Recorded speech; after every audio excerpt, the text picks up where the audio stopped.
Siya si Don, o madam sa mga batanon. Bisan pa man sa iyang pagkamahuyang, iyang gipakita ang matinud-anong pagpangalagan.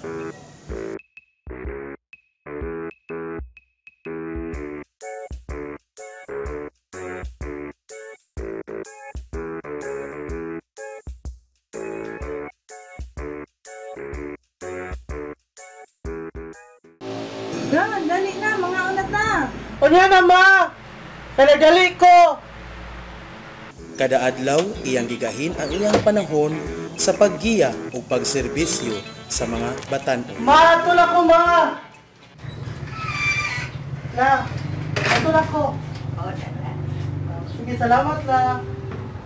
Aris ako. Apan, ubos ni ining tanan, nagmalipayon ba siya?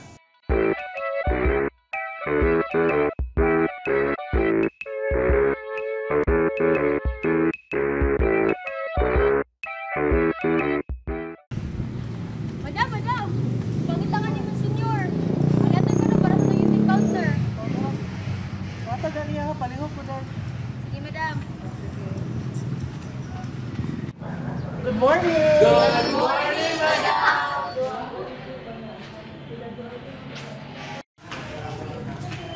Madam, ito mo na. pero maan akong balik.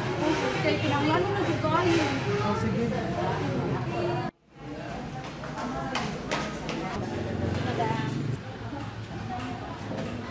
Good morning, ma'am. Good morning.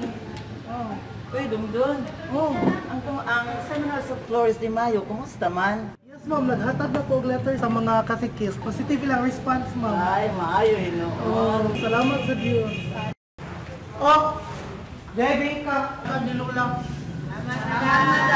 Tingnan, madam, kada adlaw na ha. Ayaw na lang reklamo. Kaon na lang diha. Oh.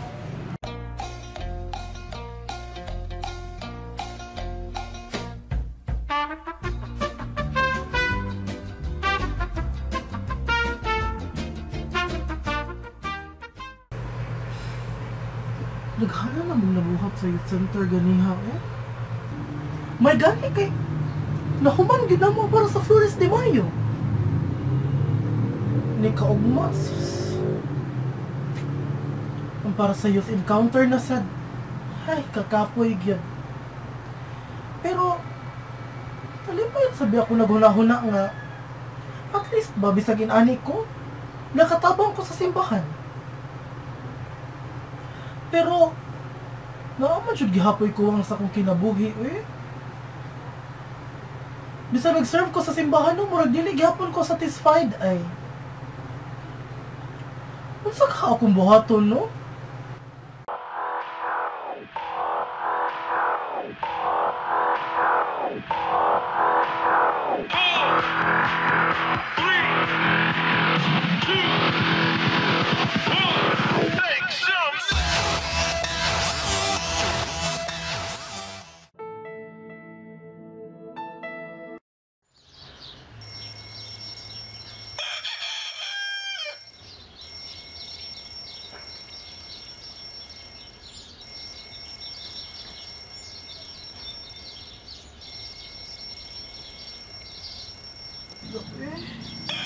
Buntag na wadi ay.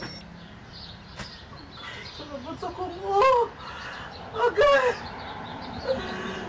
Lord, di na kumuusap!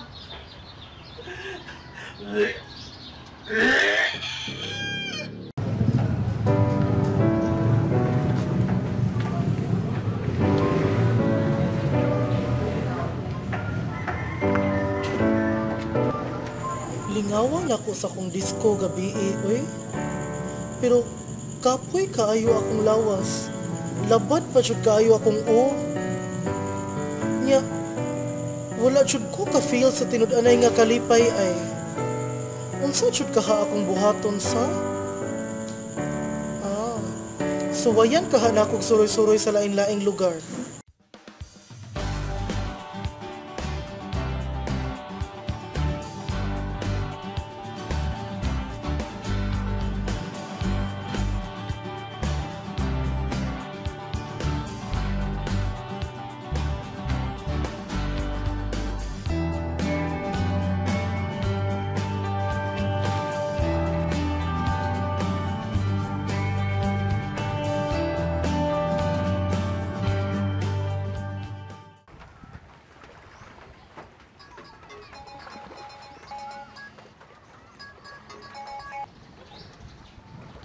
Hello? Madam, Oh, asa na ka? Gipangita na ka diri. oh, mao ba? Kanang, pwede ka mo lang sa diha, madarag yun na ninyo. Naglain siya akong lawas. Lagi, muana ra niya yug ko. O sige, sige, thank you. O sige, bye-bye.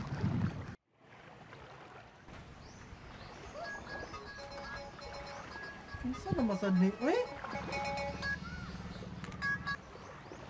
Hello, ma? Asa naman ka?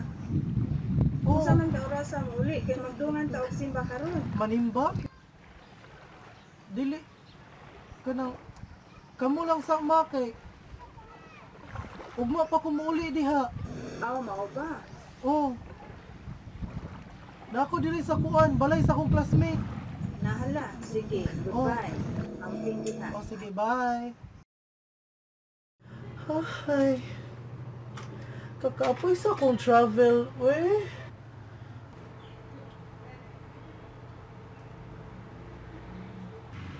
Ano Lord, we.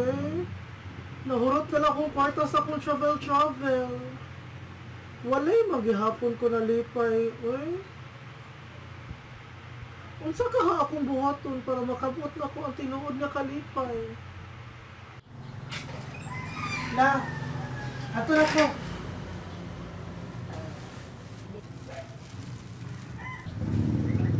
Bingka na sadlaw? Walay lain, ikapoy na sila ang kaon na dito. Aw, nakita man gud nako nga murag wala na kay kalipay sa imuhan. Maula gila, eh. Wala gyud ko kay bawon sa akong buhaton.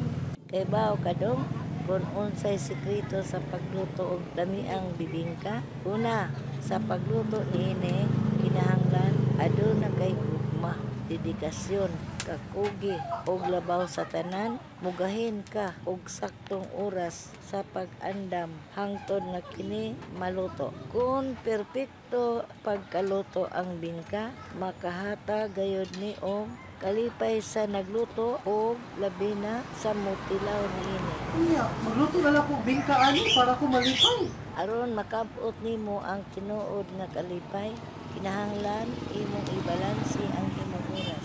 Gahini og oras ang imong kaugalingon. Gahini og oras ang imong pagserbisyo sa Dios ug sa mga tao ug labaw sa tanan. Gahini sab og oras ang imong pamilya. Bitaw no? Tinuod gyud.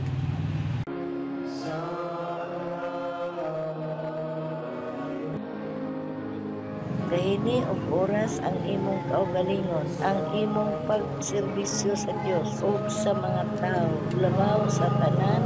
Gahini sab og oras ang imong pamilya. Wala ako nagpuyo sa usa ka mansyon o adunay mga katigayunan nga mahalon. Wala tingali ako'y maanindot nga sakyanan o adunay taas nga pwesto sa katilingban. Apan, aduna ako'y pamilya ug mga higala nga bililhon nga rikanako. Ang tanan nga akong gikinahanglan ug mga gusto anaara di ay nagpalibot kanako. Ang tinuod nga kalipay mao ang gugma. Ug aron mas masinati ang tinuoray nga presensya sa kalipay, kinahanglan nga mugahin usab og panahon diha sa pagpamalandong. Sama nga ang bingka makabusog ug makatagbaw sa imong kagutom, malipay usab ikaw diha sa imong pagkaon. Ang ato usab nga kinabuhi, kinahanglan tagbawon ta ug busgon sa presensya ni Kristo diha sa Eucharistia isip paglaom ta.